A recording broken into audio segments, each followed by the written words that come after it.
At a time when Antarctica had not been fully explored, Ernest Shackleton and his 28 men experienced triumph and tragedy. Their survival in the polar was because of Ernest Shackleton's leadership. No men had ever done this before.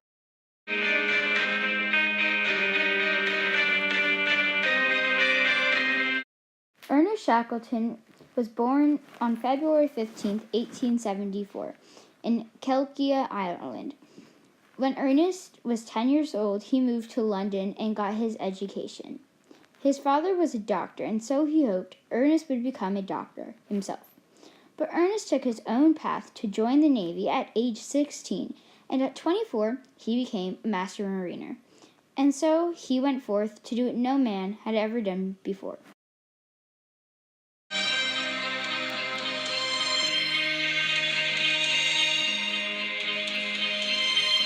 In 1901, Shackleton was chosen to go on an expedition on the ship Discovery to Antarctica with Robert Falcon Scott. They got as close as they had ever gotten before to the South Pole, but bad weather and serious illness caused them to return home. In 1908, Shackleton led his own expedition to Antarctica on the ship Nimrod. He still did not reach the South Pole because of inexperienced crew and not enough funding. But this crew had made a number of scientific discoveries and observations about the geography.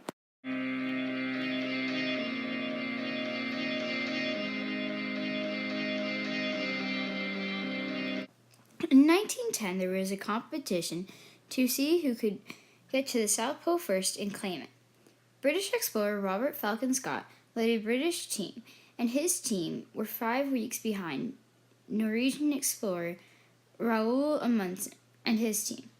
Amundsen achieved the mission of getting to the South Pole first on December 14, 1911. When Robert Falcon Scott reached the South Pole, he found a Norwegian flag stuck in the ground. On their way back, his entire team died. Ernest Shackleton was in London when he realized he needed to change his mission from not only being the first man to reach the South Pole to being the first man to cross Antarctica from sea to sea.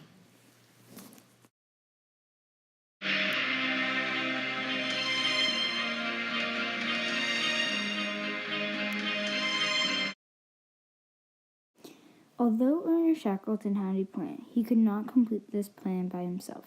He needed a crew of 28 men to support, guide, and learn from each other on this journey. Their captain was Frank Worsley, and their leader was Sir Ernest Henry Shackleton.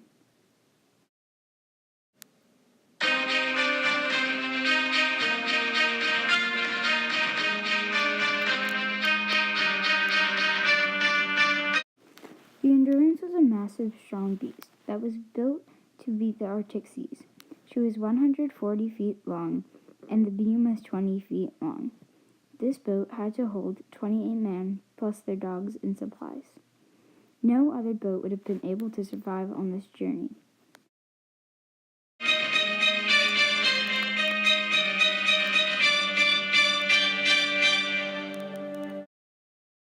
On January 18, 1915, she crashed.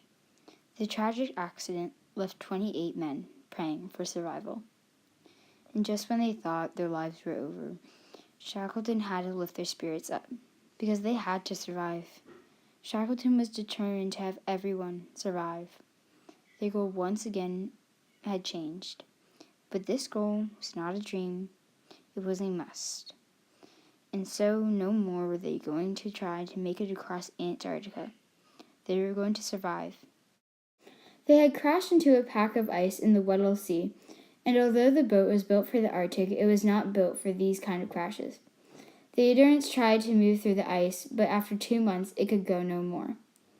The dogs were transferred off the ship into igloos, and the Endurance was turned into a source of shelter.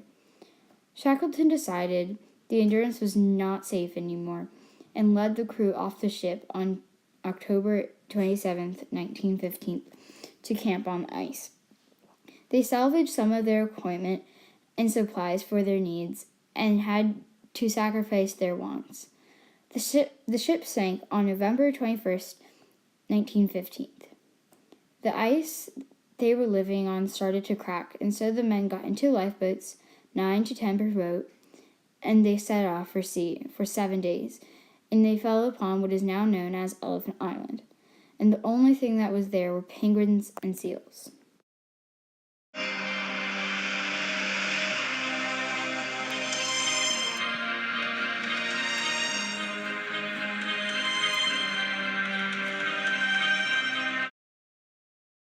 Shackleton decided their only hope was to take one lifeboat and 5 of his men to try to reach the South Georgia Islands, 920 miles away. And on April 24th, 1916, they set out on a cruel 14-day trip across the sea. When they finally reached South Georgia Island, they found that they had another 36-hour one-way trip to walk across the island to find help.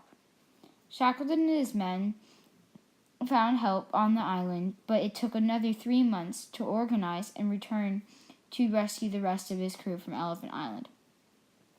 On August 30th, 1960, all of his men were rescued and safe. No one at all had died.